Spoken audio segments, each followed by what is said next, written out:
When playing BG3, a lot of people pick the rogue class for that stealthy archer fantasy.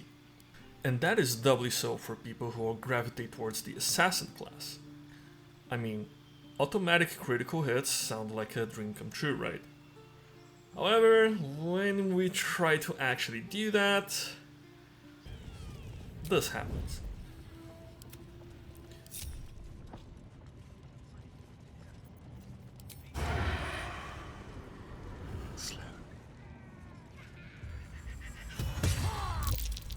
Defile the Absolute's name, boys! So, what gives? Turns out that when we are in a neutral zone and attack a friendly character, that counts as committing a crime, and when that happens, the guard will attempt to arrest us. And that arrest sequence takes precedence over any surprise round. Okay, so how do we solve that?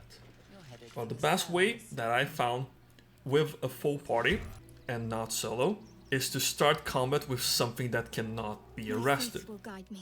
Well, what the hell is that? Summons cannot be arrested, and if they're invisible, it's a guaranteed surprise round for anyone who doesn't have the alert feed. Now, what summons are invisible? There are two summons that have a natural invisibility. The quasit and the imp. Both are learned from Pact of the Chain Warlock, gained at level 3. There is another way to gain such a summon though, starting at the Blighted Village fast travel point. Not one in particular. Enter this house You must be eager to get.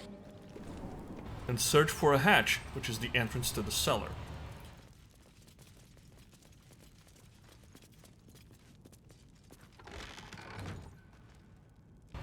Behind these crates, you will find a lever after a perception check, although you don't actually have to pass it.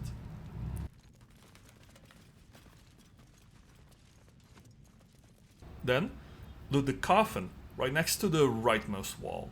That coffin has the scroll to summon a cheeky quasit. In order to have this quasit available to you at all times, cast the scroll with a different character than the one you want to bind it to. Then, navigate the dialogue. Make sure to end it with the dialogue option that mentions some pillaging may happen. Afterwards, with a different character who is either a wizard, a warlock, or a sorcerer, talk to the quasit again. If Shovel mentions that you're a spellshite and sparkly magic, then it worked, and you can call Shovel once per short rest.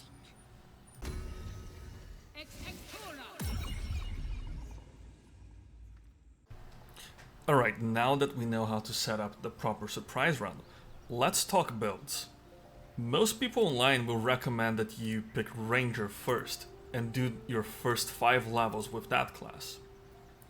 And while that is a very good leveling path and probably the most consistent in combat, it delays the assassination playing style until level 8. And when Act 1 involves an assassination mission, I think that's just not nearly as fun. Instead, we're gonna start as Rogue and level until level 3 in Assassin. At level 4, we multi-class into Fighter for the archery fighting style to make our bow attacks more accurate. You could keep with Rogue until level 4 for Sharpshooter, which increases the damage of our attacks. However, the loss in accuracy can be very detrimental in this early stage of the game, where we don't have that many boosts to our attack rolls. Hence, Fighter is my preferred level up. Now let's look at our Act 1 gear. We start with the chain shirt, either +1 or +2, for the extra point in dexterity saving throws and checks. The gloves of archery gives us another 2 points of damage for attacks with our bows. The Titan String Bow gives our strength modifier to our damage rolls. Coupled with the Club of Hill Giant Strength that sets our strength to 19, it's a lot of extra damage. The Caustic Band adds yet another 2 points of damage to each of our heads. Last but not least, the Broodmother's Revenge coats our weapon in poison that adds a d6 of damage whenever we hit, and this d6 gets doubled on a crit.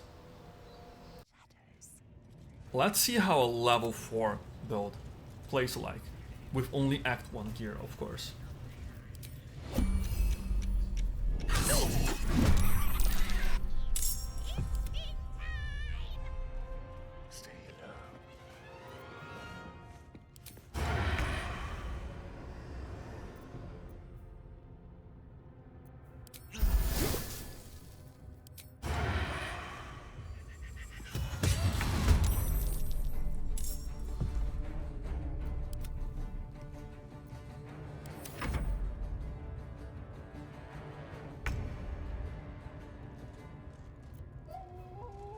They won't know what big.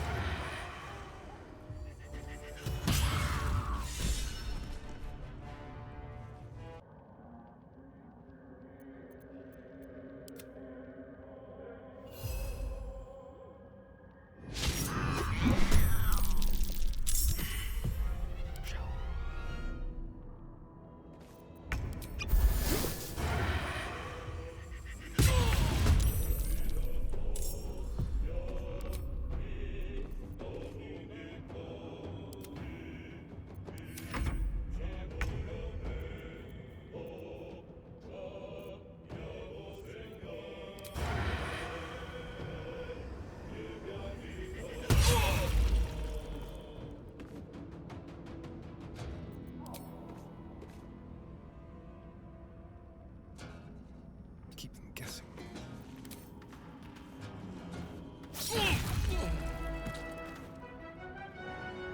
I need to come.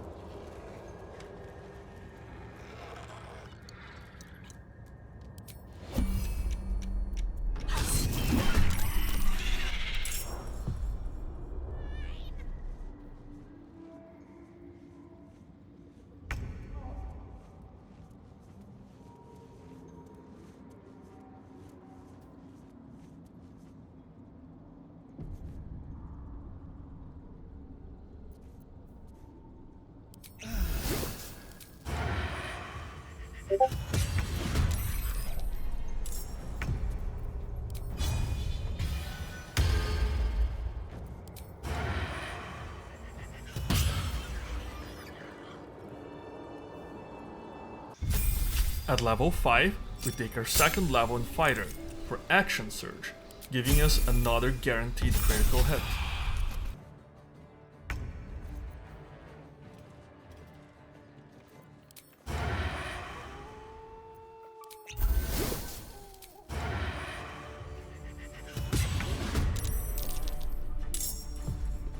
Time for a cuddle.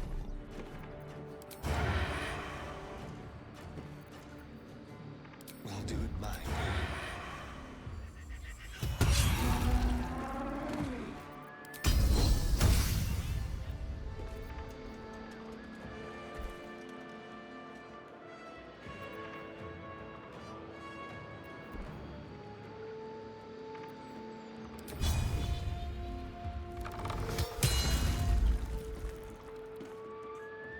Time. At level 6, we want to respec into Ranger, because it's the first level where we can be both a Gloomstalker and an Assassin. For our stat spread, we want to max out our Dexterity and Constitution. We can have odd values in Dex and Wisdom, because we're gonna fix them with an ASI later. For level 2, we pick Hunter's Mark, and then either Hail of Thorns, Enhanced Leap, or Ensnaring Strike.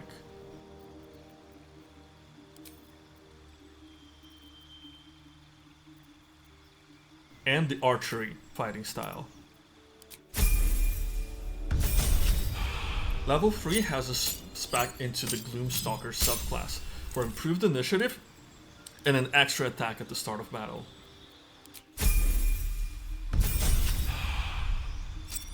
At level 4, we spec into Rogue, remembering to pick the abilities that we want outside of combat. Level 5, we just confirm.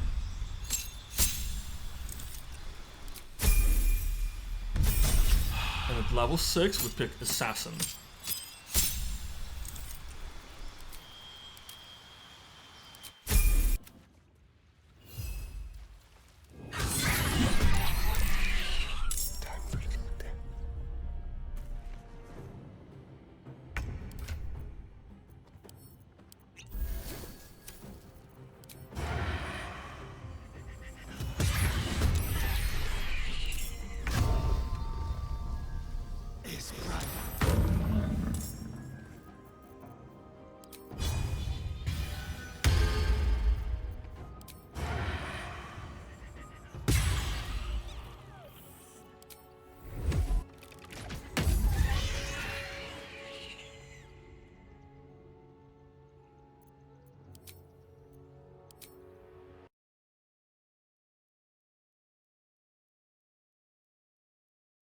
And around this level, we should be in Act 2, which really improves our gear options.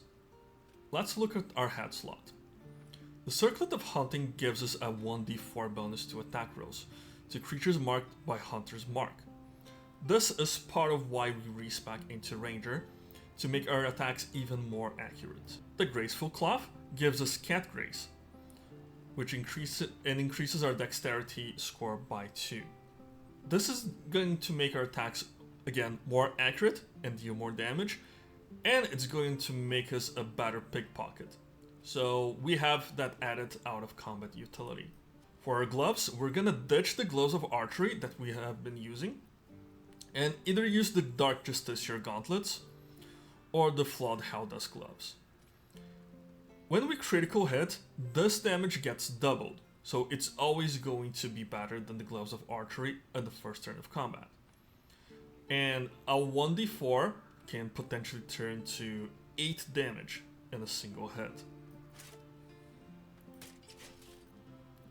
For our necklace, we can keep using the Brit Mother's Revenge, or if you want to use poisons, actual poisons, instead of healing yourself, the Surgeon's Subjugation Amulet is a good choice. We can paralyze the target after a critical, priming them for critical hits from our other party members. In the end, this is personal preference and how you prefer to play the game. The ring slot is the one that we have the most options. Let's start at the Strange Conduit ring. While concentrating on the spell, the wearer's weapon attacks deal an additional 1d4 psychic damage. Once again, a 1d4 is going to be better than a flat 2 points, especially when we critical hit. That said, we can keep the Caustic Band on to have even more damage, although there are a couple of other good options. The first of them is the Eversight Ring. We cannot be blinded. It also lets us see in magical darkness and shoot into it.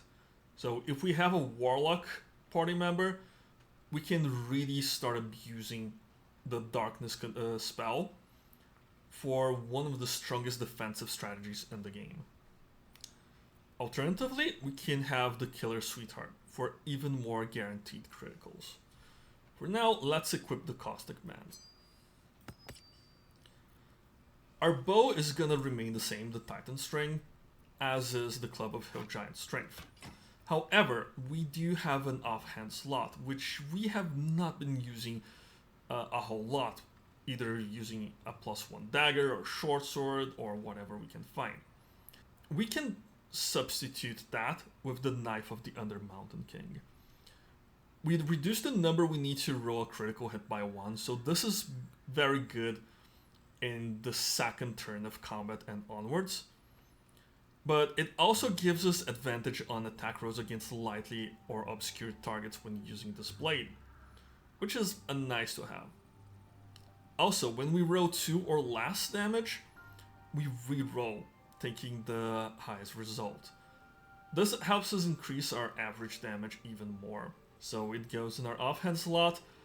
Although it is not 100% necessary, and if you have a different character that can benefit from this weapon, feel free to equip it on them.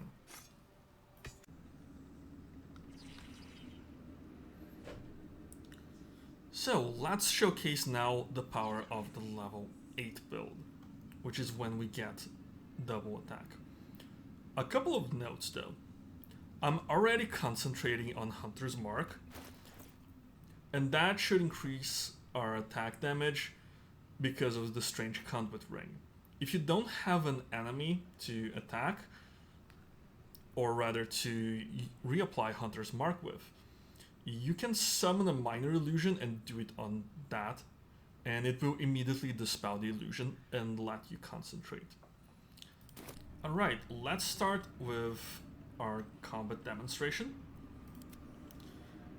One trick that I want to share is to have your highest initiative character be exposed and not hiding while the rest of the party hides.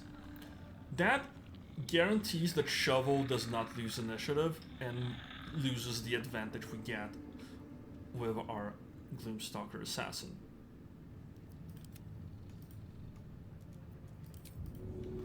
That said, let us start combat.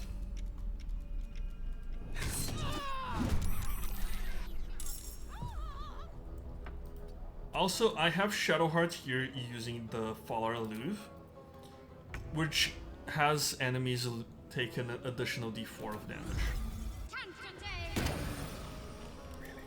Let's go to a start in here.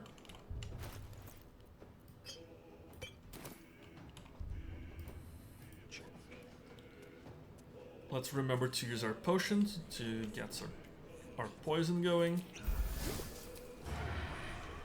And let's attack this guy. He's dead.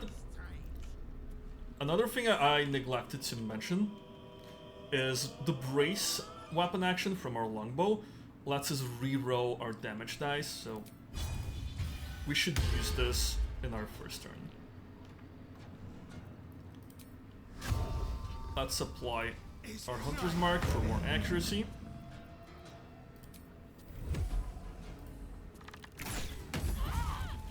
We got a critical hit and sneak attack damage, so she's dead.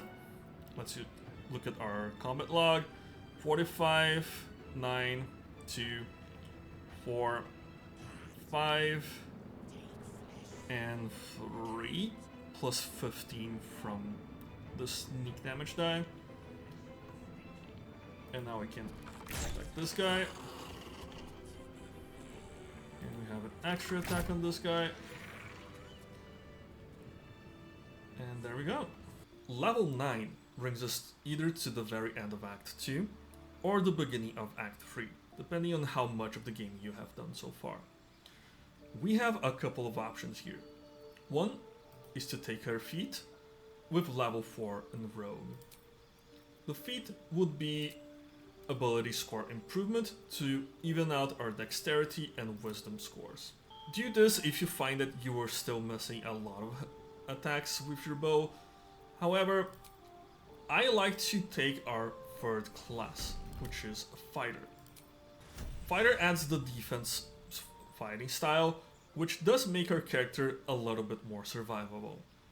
However, this is more of a stepping stone level for level 10.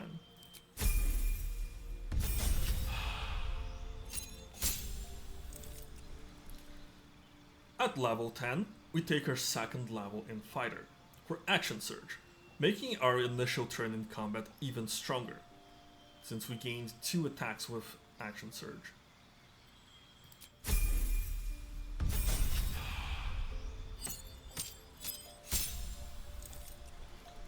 At level 11, we take our level in the Rogue for the ability score improvement, evening out their stats.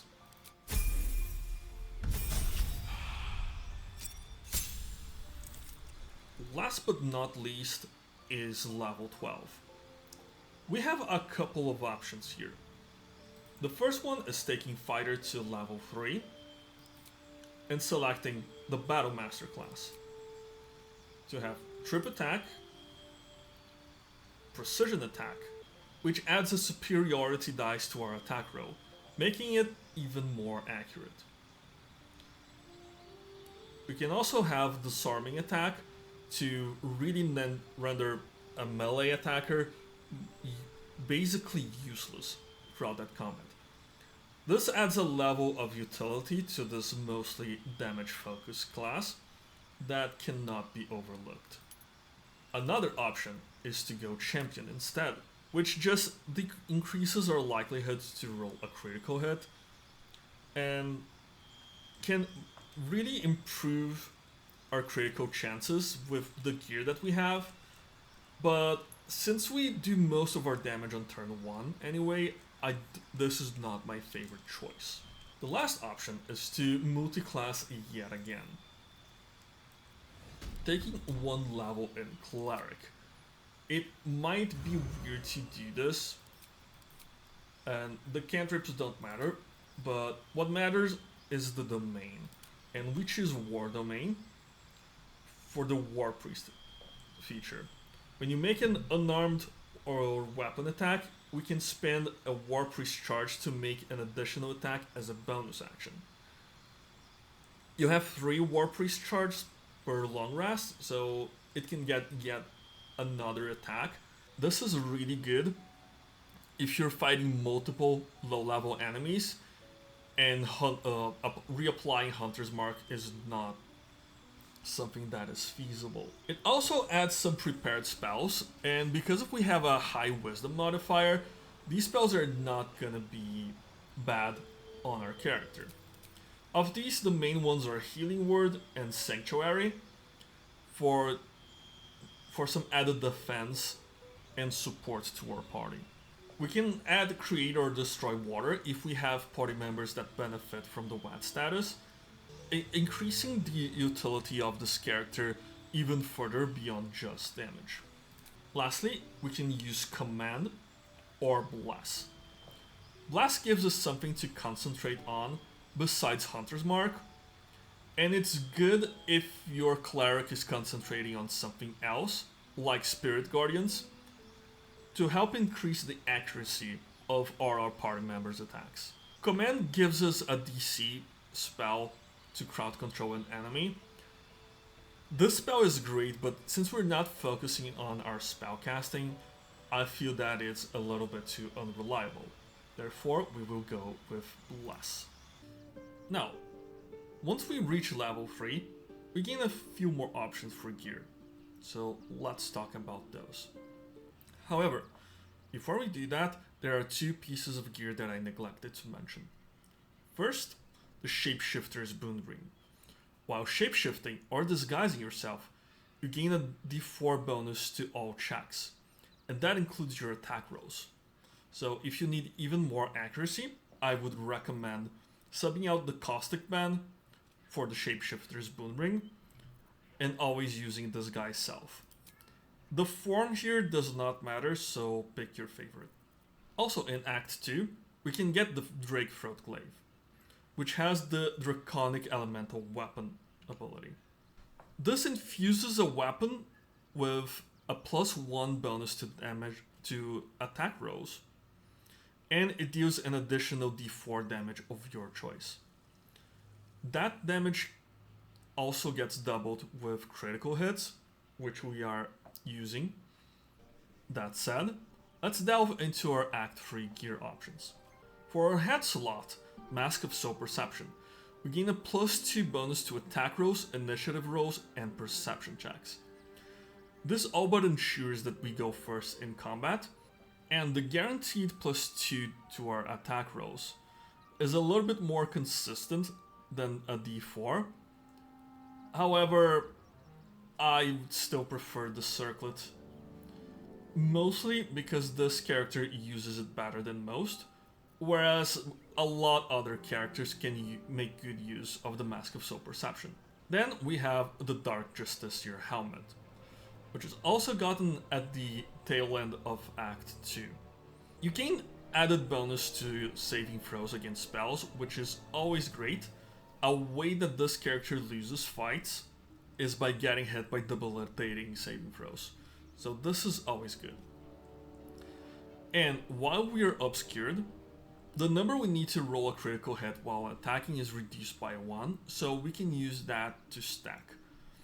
That said, we already have guaranteed criticals, so I don't think that effect is super important on this character. Now let's talk about our glove slots. Legacy of the Masters gives us a +2 bonus to attack and damage rolls with weapons. This, as opposed to our plus 1d4 damage, is less damage but more accuracy. So once again, it's your call. If you find yourself missing a lot of attacks, use the Legacy of the Masters. If not, the Helldusk Gloves gives a d6 instead of a d4 to our damage. And again, it can be critical. So this is gonna increase our average damage quite a bit. For our bow, we can continue with the Titan String Bow, and it's perfectly fine until the very end of the game. However, we can use the Dead Shot. The Dead Shot increases our odds of landing a critical hit. Also, it has a +2 weapon enchantment, as opposed to the Titan Strings +1. In case we do decide to use the Dead Shot, we no longer need the Club of Hell Giant Strength, and therefore we can use either the Blade of First Blood for more critical, or the Crimson Mischief in case we decide to do some melee attacking. Lastly, I want to talk about the Ballast Armor. It has the passive Aura of Murder. Enemies within 2 meters become vulnerable to piercing damage unless they are resistant or immune. And we gain a +2 bonus to initiative rolls. The Aura of Murder's radius is not super impressive, so it can be unwieldy to use as an archer. However, this is great on a party member who wants to be up close and personal, and kinda changes the way we set up our surprise rounds. I'll show you how to best use it soon. So with Minthara, she is wearing the Ballast Armor, so whoever is close to her is gonna take double piercing damage, which is obviously very good. She is half elliphed, so she can fly. She has the Emerald Ring, which increases her movement speed. The Boots of Speed, which lets us use dash as a bonus action. You sort of fight.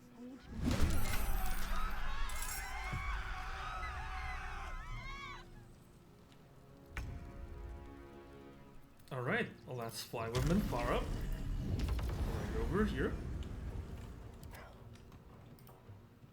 Stay low.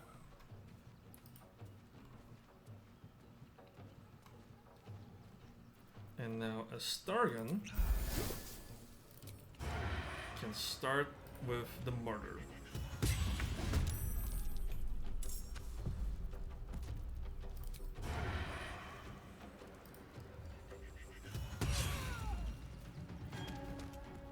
And thanks to the Ballast Armor, our 45 damage is doubled, plus all of the other multipliers. Yes. Then we have Minthara fly over here. Let's have some courage. While Astarion Come on then. can continue dishing out the Murder. That was a very unfortunate miss. But hey, it happens.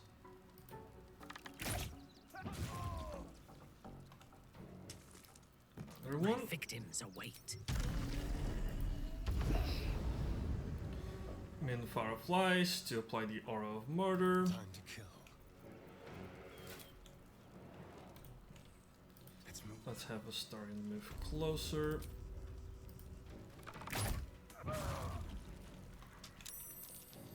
And I forgot to use the braced action, and even still, it did not matter. So let us action surge. And 94% is a lie.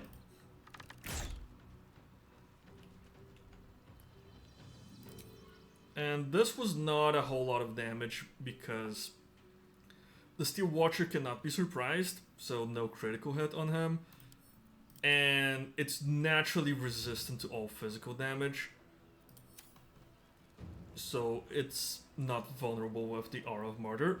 Although the Aura does negate its resistance, so instead of dealing ridiculous 70 plus damage, we deal more balanced damage here.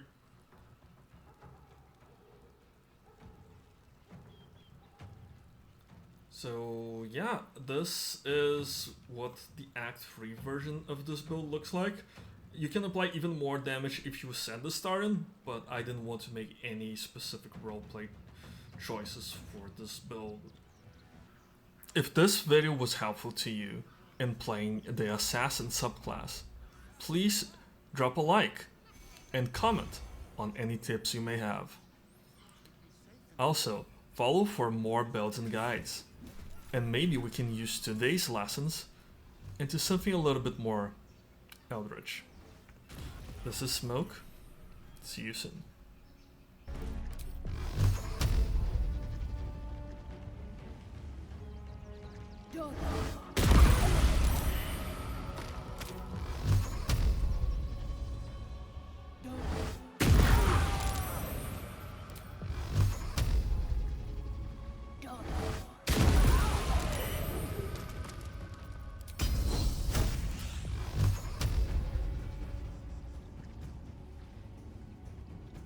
Done.